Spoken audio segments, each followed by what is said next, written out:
5, 4, 3, 2, 1, 0. Weekend confirmed. Ignition. Liftoff. Hey, Garnet Lee, back for more Weekend Confirmed. I don't know, this isn't even pre-show anymore, I don't know what it is, but I got Jeff Kanata, James Stevenson from Insomniac Games, Andrew Yoon, the latest member of the Shack News team, and Zav D'Amato's here with me.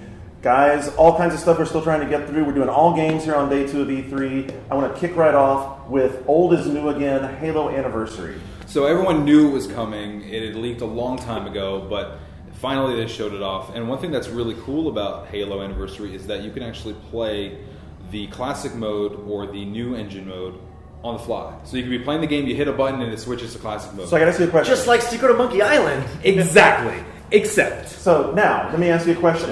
What? Is that cool because the PR people told you it's cool? No, I or think because it's cool. you really think it's cool? I think it's cool because you've been able to play Halo, obviously, on the classic game. You'd be able to download it, or you can play it backwards compatible. It's one of the very few games you can play backwards compatible on 360.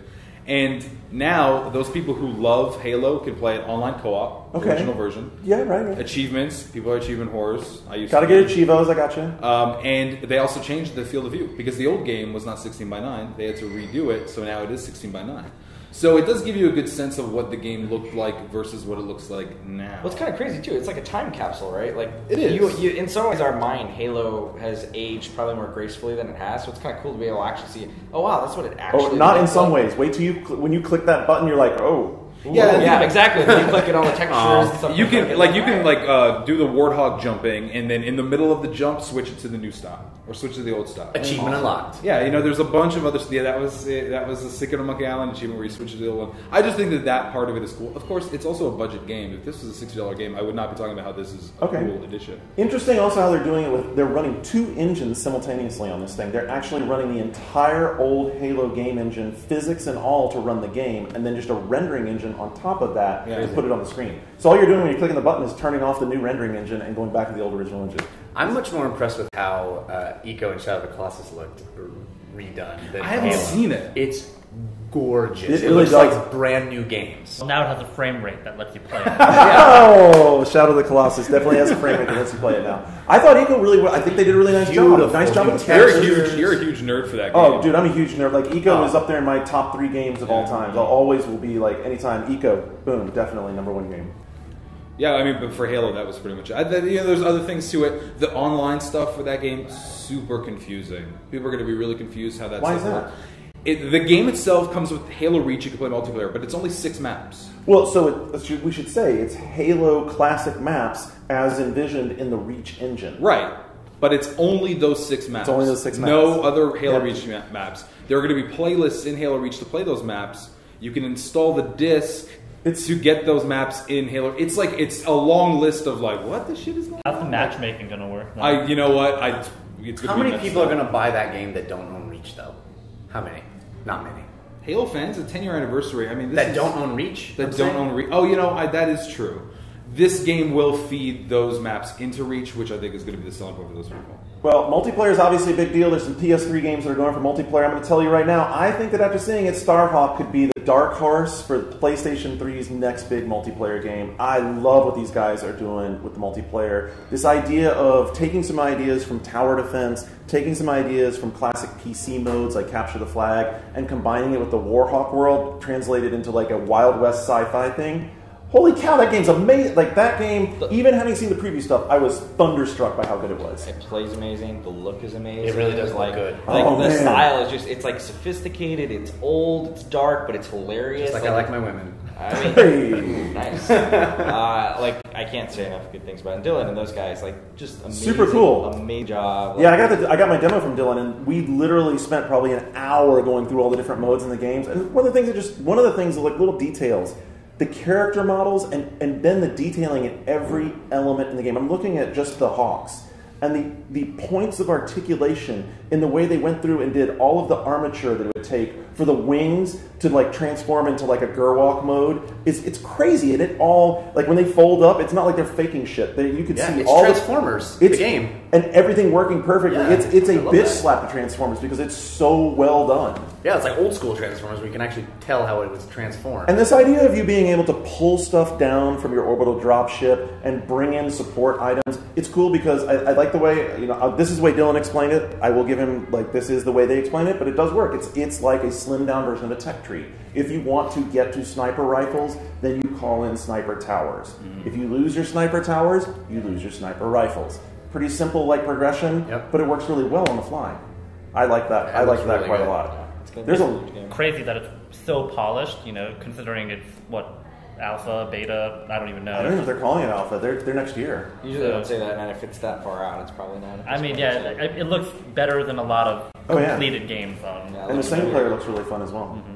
The funny thing is, though, if you go to the Sony booth, even with all these great PS3 games, so much attention on the Vita, and justifiably so, in my opinion. You're loving it. I'm loving it. I want one so badly. It's gorgeous. Like the screen, gorgeous.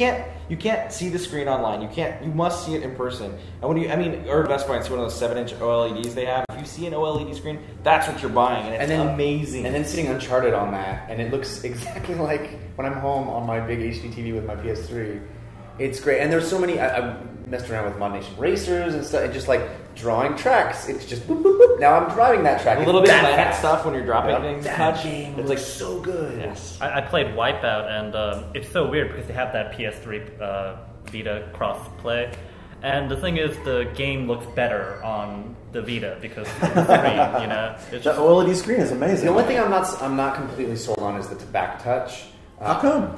I was playing a Super Stardust HD, and I loved the tilt mechanic where it could like change the camera angle, all that stuff. But I kept accidentally firing my Super Rock weapons because I accidentally touched the back because I just was holding it. I suspect you'd get accustomed to that because there is some matte finish on the back of that, so you can tell where that touch. But now I have to be conscious of that. I don't know. I think developers are going to develop like better gestures for the back. What are all systems when they have weird new features? Like 6-axis wasn't always necessarily perfect in early games. It's all about the developers making sure it's right for their game. So hopefully there'll be cool features. Right game for right system. Andrew and Jeff, one-shot face-off. Uncharted Golden Abyss versus Sound Shapes. Well, I didn't get a chance to play Sound Shapes, so I might be in his camp. I didn't get a chance to play Uncharted because I skipped Uncharted. This works out perfect. This is a double blind experience. It's like we Uncharted. Okay, sell it to me like your PR. Come on. Well, yeah. I mean, I was blown away by the look and feel. Can you review his setup? You are giving up nothing by taking it off the PS3 and bringing it on to this handheld. Are you just got a PS3 game now? By saying the PS3 game is shit. You're giving up nothing, and you're gaining interesting new ways to control. Now, I don't know if I'll actually end up using the touch climbing stuff. It's cool that it's there. I don't know if I'll end up using the back scratching to climb. It's cool that it's there. I'm looking forward to more types of things that make me go, oh, that makes sense to touch that. So I'm just going to touch it. I love the idea that maybe my girlfriend, who might be less inclined to fiddle with sticks, would go. I just want to go there. So I'll just touch that ledge, and then he'll leap there. And it looks so great, and it's a new adventure. Why is Sound Shapes better? Sound Shapes better because it's not possible on the PS3, and actually uses touchscreen, uses the rear Win. It's not a port. It's an original game. This is an original game. It's an original game that's based. It's a new IP.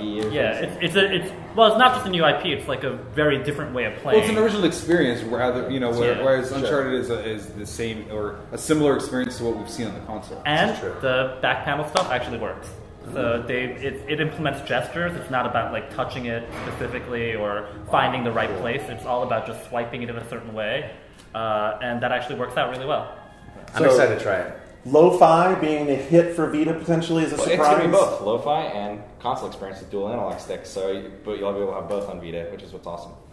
Lots of surprises at this show. James' surprise, though, of the show might be the biggest one. Disneyland? Disneyland Connect. I mean, it's absolutely adorable. brilliant. Is that the word you're going to use? It's adorable. I mean, you're talking about the thing that all kids across the United States. It's all about Lilo and taking Stitch. your kid to Disneyland or Disney World. Bring that experience home. This is the thing. They're going to have stacks of these things at Disneyland, and people are going to go on their vacations and be like, you want to take Disneyland home with you? Here's your Xbox 360 with your Kinect and your copy of Disneyland all in one bundle. That's I hadn't even thought of brilliant that. type of stuff that Does it have the Microsoft new could be Star doing Wars with in this. it? Real quick, the way that they explain that movement in that game is genius. Of how they were saying, if you ever go to an amusement park and you see kids with their parents, the kids always take the parents by the hand and say, "I want to go there," and that's how the movement works. You just point to where you want to go, and I think that really works the way that the way that it's set up in that shell in terms of that experience. It's just unbelievable, and it uses that technology in such an amazing way to take you to a place that all kids want to go and targets it. And in terms of family entertainment, it had to be like the biggest new thing announced at the show by far. Sesame Street a close second, and that looks amazing. It's Tim Definitely. Schafer, and the new monsters look incredible. But Disneyland just looks killer. All right, from Sugar Plum Fairies, we're going to bring it home with Jeff's surprise of E3 to finish up this show. Purple dildo bats? I owe an apology to Saints Row third.